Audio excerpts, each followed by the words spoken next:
계속해서 각종 범죄에 대한 처벌 규정을 말씀하고 있습니다. 지난 시간에는 대부분 사형에 해당하는 범죄였습니다.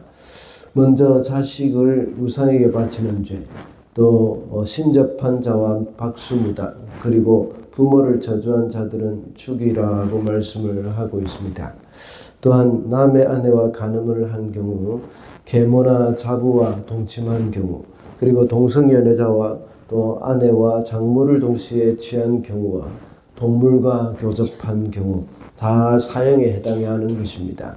이토록 죄는 무서운 결과를 가져온다는 것입니다.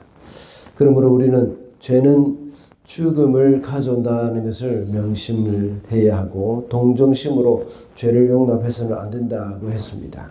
그리고 이웃이 범죄하는 것을 보고도 침묵해서는 안 된다고 했습니다. 오늘 우리가 봉독한 본문에서도 계속해서 죄와 그 결과가 강조되고 있습니다. 지난 시간에는 대부분의 형벌이 사형에 처하라고 했지만 오늘 본문에서는 이런 죄를 지은 사람은 이제 비슷한 죄이지만 또 백성 중에서 끊어질 것이라고 했고 또 자식이 없을 것이라고 말씀을 하고 있습니다. 아버지의 딸이나 어머니의 딸을 범하는 자는 민족 앞에서 끊어질 것이고 숙모를 범하는 자는 또 그들에게 자식이 없을 것이라고 했습니다.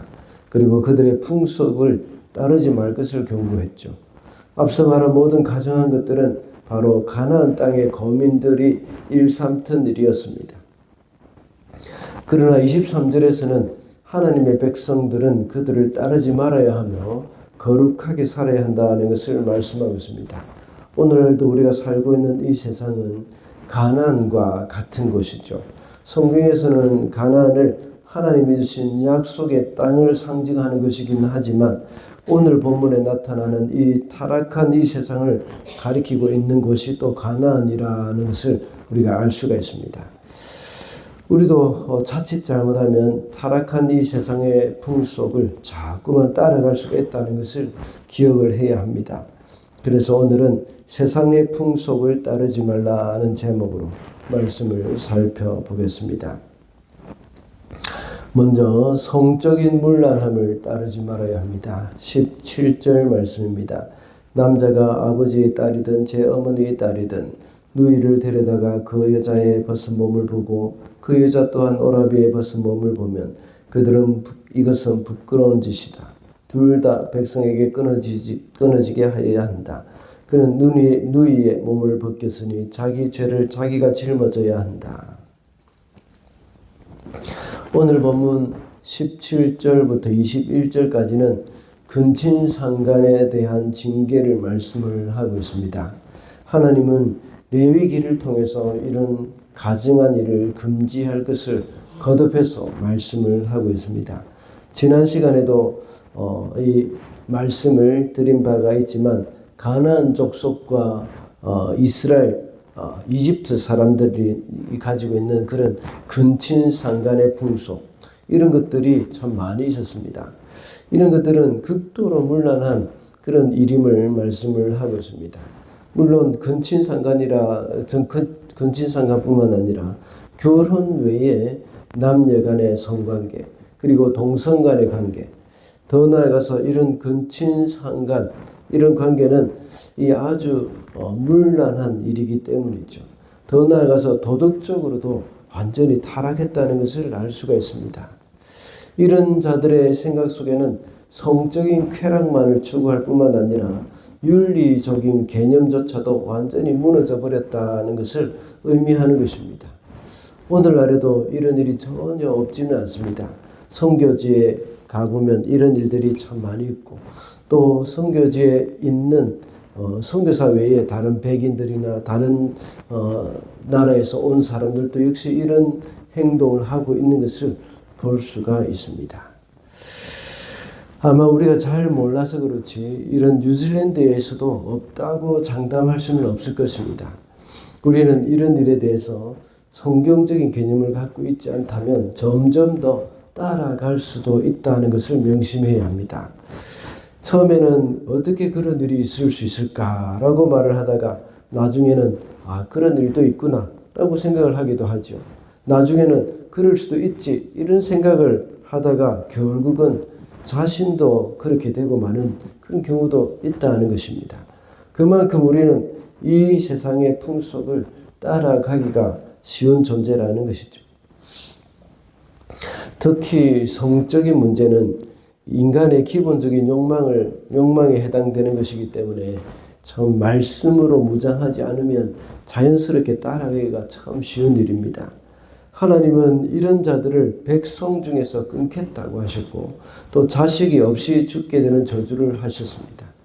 우리는 이 세상에 이 성적인 문란함을 늘 경계를 해야 하겠습니다.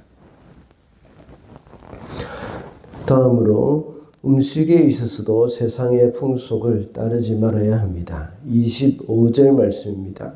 그러므로 너는 정한 짐승과 부정한 짐승을 구별하여야 한다. 부정한 새와 정한 새를 구별하여야 한다. 내가 너희에게 부정하다고 따르고 구별한 그런 짐승이나 새나 땅에 기어다니는 어떤 것으로도 너희 자신을 부정하게 해서는 안 된다.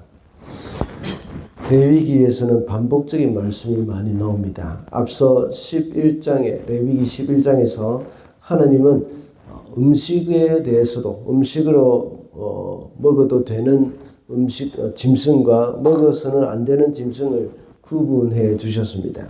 방금 읽은 25절에서 말씀하는 정한 짐승과 부정한 짐승 그리고 부정한 새와 정한 새 이것을 구별하는 것은 음식 규례에 관련된 것입니다. 가난한 사람들은 정한 음식이나 부정한 음식 그 어떤 것도 구별을 하지 않았죠.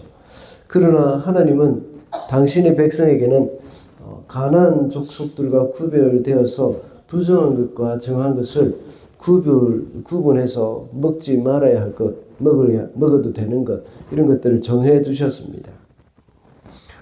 오늘날에는 각 나라마다 음식이 다 많이 다르죠. 그리고 지역에 따라서 우리나라 사람들은 전혀 먹지 않는 것들을 다른 문화에서는 먹기도 합니다. 그러나 오늘날에 와서 이런 음식들을 금하라는 것은 아닙니다. 그것을 부정하게 여기거나 또 정하게 여기라는 것도 역시 아닙니다. 오늘 본문의 문맥에서 볼 때에 이 성적인 욕구를 잘못된 방법으로 해소를 하고 있는 것과 같이 음식에 관한 욕구도 역시 잘못된 방법으로 해서는 안 된다는 것에 대한 교훈을 우리는 얻을 수가 있습니다. 물론 오늘날 전통적인 교회는 술이나 담배를 금하고 있습니다. 그러나 술과 담배만 국한시키는 것이 아니라 우리의 식욕을 잘 조절할 필요가 있다는 것입니다. 요즘은 음식 문화가 굉장히 발달해 있기 때문에 먹는 것에서 얻을 수 있는 즐거움도 굉장히 큽니다. 과거에 로마 제국이 망하기 전에 극도의 쾌락에 젖어 있을 때가 있었습니다. 그때도 역시 식욕에서 얻는 쾌락을 누리면서 음식을 먹고 배가 부르니까 더 이상 더 맛있는 음식을 먹을 수가 없는 것이죠. 더 맛있는 음식을 먹기 위해서 그들은 후토제를 먹고 또다시 그 음식을 다 토해내고 또 다른 음식을 먹는 그런 일들이 중상류층에서 많이 일어났습니다. 이것도 역시 죄입니다. 오늘날에 와서 우리 성도는 이 타락한 로마 중상류층 이런 사람들과 같이 음식을 탐하는 일에 대해서도 역시 늘 절제를 하면서 조심해야 한다는 것을 여기서 우리는 교훈으로 얻을 수가 있습니다. 마지막으로 영적인 혼탁함에 참여하지 말아야 합니다. 27절 말씀입니다. 혼백을 불러내는 사람이나 마법을 쓰는 사람은 남자이든지 여자이든지 모두 돌로 쳐서 반드시 사형시켜야 한다. 그들은 자기 죄값으로 죽는 것이다. 이 말씀의 구체적인 예가 우리가 잘 알고 있는 사무엘상 28장에 잘 나타나 있습니다. 사울 왕이 엔돌에 신접한 여인을 찾아가서 사무엘을 불러내는 일이었습니다.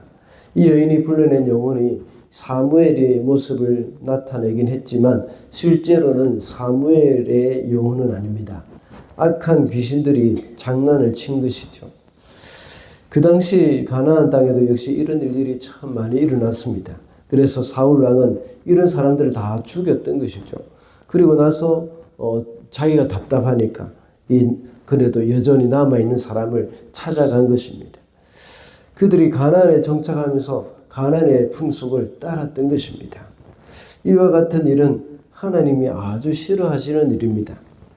이런 일들을 통해서 미래에 대한 하나님의 주권을 침해하고 또 인정하지 않고 이 귀신의 힘을 빌어서 이 미래를 점치려는 사람들이 참 많이 일어납니다. 이런 것은 영혼을 가지고 장난을 하는 것이죠.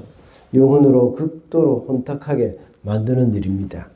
각 나라와 문화마다 영적으로 혼탁한 곳에는 이런 무당이나 점을 치는 곳들이 참 많이 있습니다. 심지어 성도들도 이런 곳을 기웃거리는 사람들이 많다는 사실입니다. 그리고 요즘 인터넷으로도 이 오늘의 운세라는 것이 있어서 사람들은 참 이곳을 많이 클릭을 하고 사람들은 이곳의 유혹을 많이 받고 있습니다. 모두가 이 세상의 풍속을 따르는 일입니다. 우리 성도들은 결코 이런 일들을 해서는 안 되겠습니다. 호기심으로라도 또 장난으로라도 이런 일들을 결코 해서는 안 되겠습니다. 말씀을 맺겠습니다. 오늘은 세상의 풍속을 따르지 말라는 제목으로 말씀을 살펴봤습니다. 우리 성도는 이 세상의 성적인 문란함을 따라서는 안 된다고 했습니다. 그리고 음식에 있어서도 세상의 풍속을 따라서는 안 되며 영적인 혼탁함에 참여하지 말아야 한다고 했습니다. 이 세상은 끊임없이 우리에게 도전해 오고 있습니다. 하나님의 말씀 안에서 거룩함을 지키면서 살아가게 되는 저와 여러분이 되시기를 바랍니다.